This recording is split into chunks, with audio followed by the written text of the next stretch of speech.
semuanya?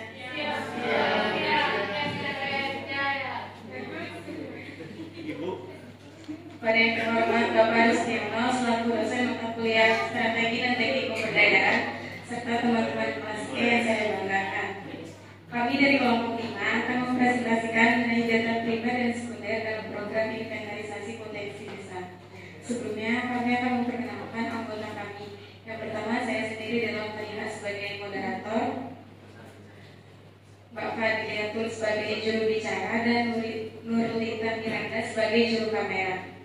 Baik, selanjutnya langsung saja kita mulai presentasinya. Kepada Mbak Fadliatul selaku juru bicara, waktu dan tempat dipersilakan.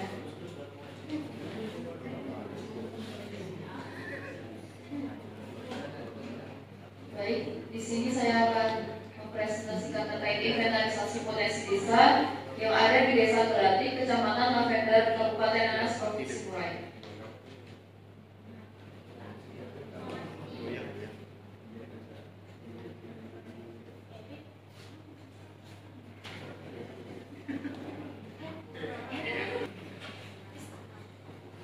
Terkait profil Desa Gelati,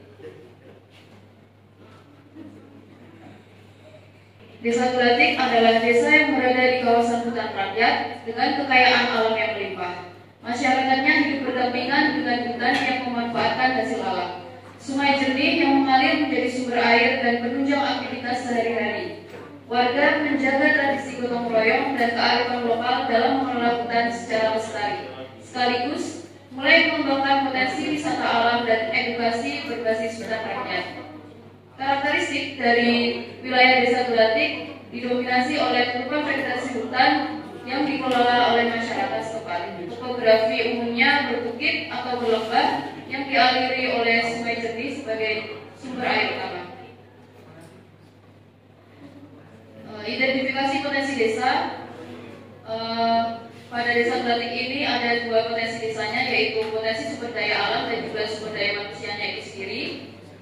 Dalam potensi sumber daya alam terdiri dari pohon jati, pohon mahoni, dan juga akasia.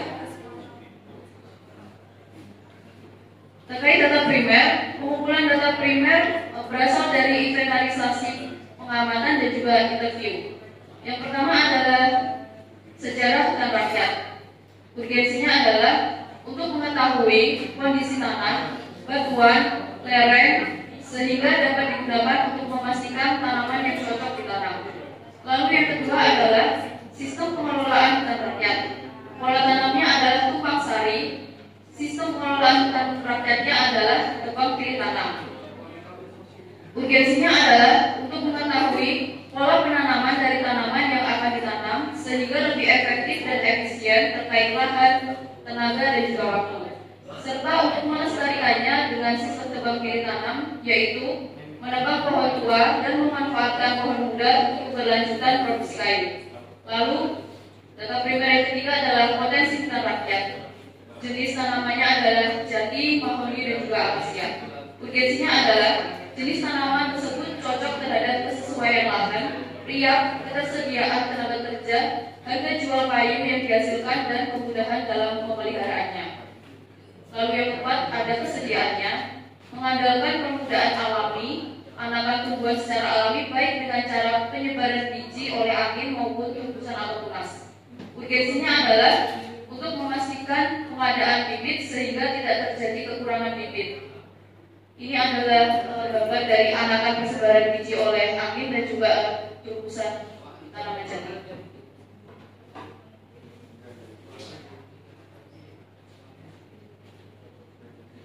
Untuk empat data primer tadi yang terkait sejarah hutan rakyat didapatkan dengan metode wawancara, yang sistem pengelolaan hutan rakyat dengan inventarisasi, wawancara, pengamatan, inventarisasi, wawancara, dan juga pengamatan.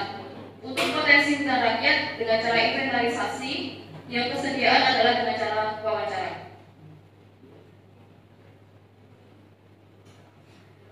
Data sebenarnya berasal dari studi pustaka, yaitu terkait kondisi umum lokasi yang batas administrasinya kita dapatkan dari PIG maupun PPN. Lalu batas pemanfaatan wilayah kehutanan mengacu kepada Undang-Undang Nomor 6 Tahun 2020 23 tentang penetapan peraturan pemerintah pengganti Undang-Undang Nomor 2 Tahun 2022 tentang Cipta Kerja menjadi Undang-Undang, PP Nomor 23 Tahun 2021 tentang penyelenggaraan kehutanan, dan Permen LHK Nomor 9 Tahun 2021 tentang pengelolaan perhutanan sosial. Urgensinya adalah memastikan posisi desa berada dalam hutan tanaman rakyat atau HTR. Kegiatan pengumpulan pada data primer dan juga sekunder adalah sebagai berikut. Data primer kita mulai dari pengumpulan informasi terkait sejarah hutan rakyat, lalu pengumpulan informasi terkait sistem pengelolaan hutan rakyat, pengumpulan informasi terkait potensi hutan rakyat, dan juga pengumpulan informasi terkait kesediaan potensi sumber daya. Lalu untuk data sekundernya kita dapatkan dari pengumpulan informasi terkait komisi umum lokasi. Kegiatan dalam tahapan persiapan yang pertama, identifikasi potensi desa, pengumpulan data dan informasi, analisis kebutuhan dan masalah, menetapkan tujuan proposal, penentuan sasaran dan penerima manfaat, menentukan mitra atau pihak terkait, dan juga menyusun kerangka proposal.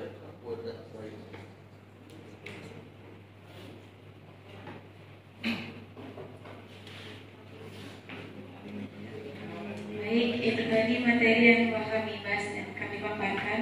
Selanjutnya, sesi tanggapan untuk pembahas satu kepada Mas Destia ke persilakan.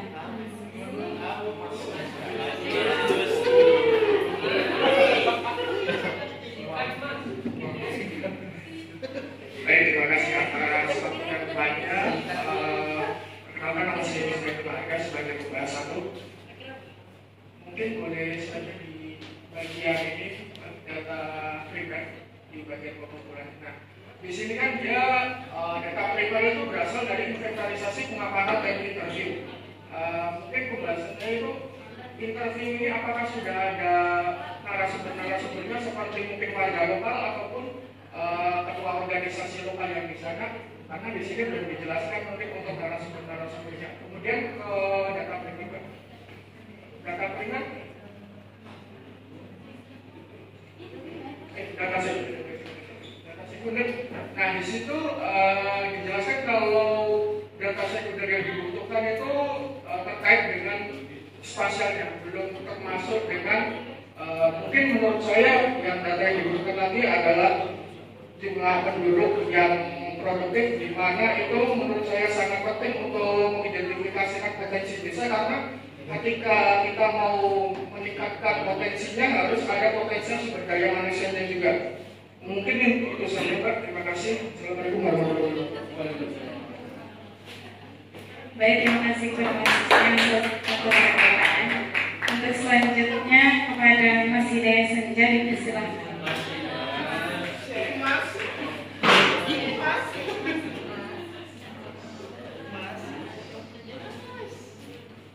Baik, terima kasih atas waktunya. Kenalkan saya Hidayat Senja, menjadi pembahas dua. Saya dalam bentuk pertanyaan, bagaimana rencana jangka panjang dalam mengembangkan, bagaimana rencana jangka panjang dalam mengembangkan ekowisata yang dimana berbasis hutan rakyat agar tidak menimbulkan tekanan berlebihan terhadap ekosistem. Baik, terima kasih.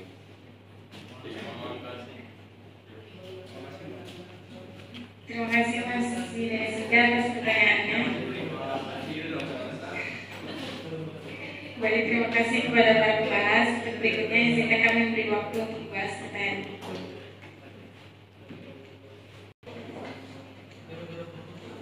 Baik, saya akan menjawab pertanyaan dari Christian. Untuk terkait data primer, tentunya kami berkolaborasi dengan desa setempat, yaitu Pak Kepala Desa dan juga jajarannya, sekaligus dengan masyarakatnya, karena memang masyarakat itu sendiri yang dapat membantu kita untuk mengetahui bagaimana kondisi alam di desa tersebut. Seperti itu mungkin. Terus kalau untuk yang kedua tadi, terima kasih atas masukannya. Mungkin itu nanti bisa jadi tambahan untuk laporan kami ke depannya.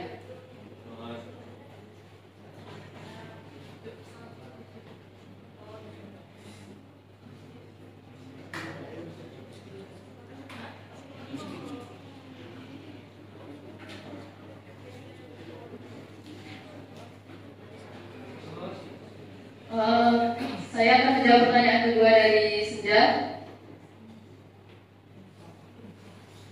terkait bagaimana rencana jangka panjang dalam mengembangkan ekowisata berbasis hutan rakyat agar tidak berdampak negatif dalam ekosistem, yaitu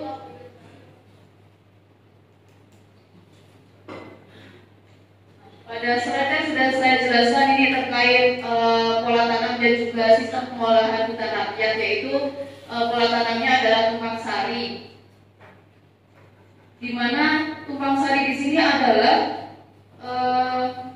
kayu dapat ditanam bersamaan dengan tanaman pertanian untuk mengoptimalkan lahan, meningkatkan pendapatan dan juga risiko gagal panen. Jadi selain 3 tanaman tersebut, mungkin ada tanaman lain seperti pertanian yang dapat ditanam di daerah tersebut untuk menjaga kelestarian dari hutan rakyat itu sendiri. Lalu ada tebang pilih tanam, yaitu agar kita juga tidak merusak dari alam tersebut, kan otomatis kalau ada ditebang pasti harus ada yang ditanam, seperti itu, seperti sistem reboisasi. Mungkin ada yang mau ditambahkan? Sudah. Oke. Mungkin sekian presentasi dari kami. Wassalamualaikum warahmatullahi wabarakatuh.